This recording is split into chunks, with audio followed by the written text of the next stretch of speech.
Hello everyone, আসসালামু আলাইকুম। আজকে আপনাদেরকে দেখাবো যে কিভাবে আপনারা আইএফওয়াইতে অ্যাকাউন্ট খোলার পরে কিভাবে আপনারা আইএফওয়াইতে বিকাশ অথবা নগদ অ্যাক্টিভ করবেন। আমরা অনেকেই বুঝতে পারি না যে আইএফওয়াইতে অ্যাকাউন্ট খুললাম কিন্তু আমার বিকাশ অ্যাক্টিভ করা নাই বা নগদ অ্যাক্টিভ করা নাই, কীভাবে টাকাটা উত্তোলন করবো বা কীভাবে টাকাটা নিব। তাই ভিডিওটা কন্টিনিউ দেখলে আপনারা বুঝতে পারবেন কীভাবে বিকাশ এবং নগদে টাকা উত্তোলনের জন্য অ্যাক্টিভ করতে হয়। তাহলে চলুন শুরু করি।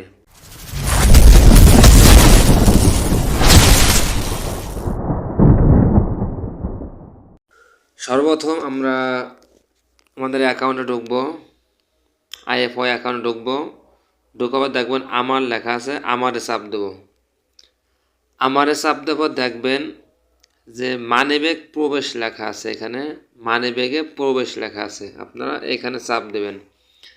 এখানে চাপ দেওয়ার পরে এখন অটোমেটিক যদি পাসওয়ার্ডের লেনদেন পাসওয়ার্ড সেটিং করে যদি চলে আসে, আপনারা লেনদেন পাসওয়ার্ড মানে অ্যাক্টিভ করবেন। সেক্ষেত্রে আমি লেনদেন পাসওয়ার্ডটা দিয়ে দিচ্ছি।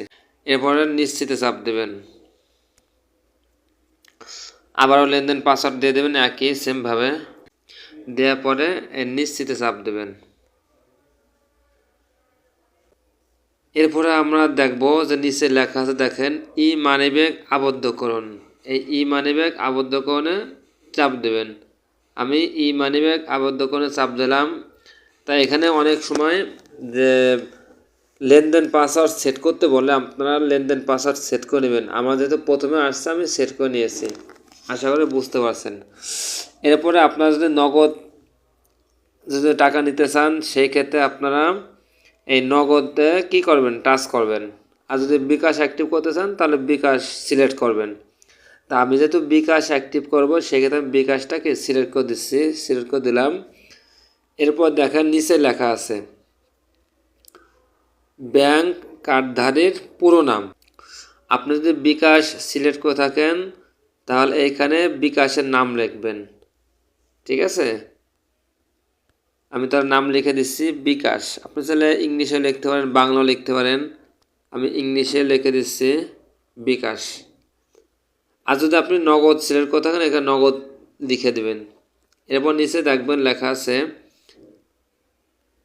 যে মানিব্যাগের অ্যাকাউন্ট নাম্বার, অর্থাৎ আপনার যদি বিকাশ থাকে তাহলে এখানে বিকাশ দিয়ে দিবেন নাম্বারটা, আর যদি নগদ থাকে তাহলে নগদ দিয়ে দিবেন, ঠিক আছে। মনে রাখবেন সবসময় যে আপনার বিকাশ সিলেক্ট করলে অবশ্যই বিকাশ নাম্বার দিবেন। আপনারা যদি নগদ সিলেক্ট করেন এখানে নগদ লাগবেন এবং এখানে নগদ নাম্বারটা দিয়ে দিবেন, এটার জন্য ভুল না হয়। তার কারণ হচ্ছে এই টাকাটা কিন্তু আপনার অ্যাকাউন্টে প্রবেশ করবে, ঠিক আছে। আমি তাহলে আমার নাম্বারটা দিয়ে দিচ্ছি, নাম্বারটা ওকে। নাম্বারটা দেওয়ার পরে এখন দেখবেন লেখা আছে ই মানিব্যাগ আবদ্ধকরণ, এটা লেখা আছে। আপনার এখানে চাপ দেবেন, ই মানিব্যাগ আবদ্ধকরণে চাপ দেবেন। চাপ দিলাম, ওকে হয়ে গেছে।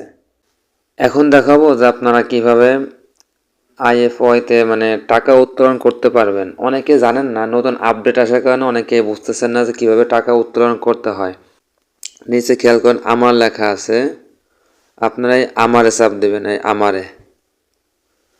আমি যদি আমারে চাপ দেই এবার দেখেন লেখা আছে মানিব্যাগ প্রবেশ। এখানে আপনার কি লেখা আছে, মানিব্যাগ প্রবেশ, মানিব্যাগে প্রবেশ। আপনারা এখানে চাপ দেবেন। এখানে চাপ দেওয়ার পর দেখতে পাবেন যে উত্তোলন লেখা আছে, আপনার উত্তোলনে চাপ দেবেন, এই উত্তোলনে চাপ দেবেন। তা উত্তোলনে চাপ দেওয়া সরাসরি আপনাদেরকে এইখানে একটা ইন্টারফেস শো করবে। আপনারা একটু চেক দিয়ে নেবেন যে আপনারা কয় টাকা উঠাইতে পারবেন। সেই চেক দেওয়ার জন্য আপনারা ট্রান্সফার লেখা আছে, দেখেন এই ট্রান্সফারে চাপ দেবেন। ট্রান্সফারে চাপ দেওয়ার পরে উপর দেখেন লেখা আছে আপনার ই ওয়ালেট, এই ই ওয়ালেটে চাপ দেবেন। ই ওয়ালেটে চাপ দিলাম। চাপ দেওয়ার পর দেখবেন আপনারা এখানে দেখতে পারবেন আপনার কত টাকা উত্তোলন করতে পারবেন। যার যার অ্যাকাউন্ট আপনার নিজেরা চেক দিলে কি দেখতে পারবেন। মনে করেন আমি 2500 টাকা উত্তোলন করব, 2500। তা সেই ক্ষেত্রে ব্যাকে আসব।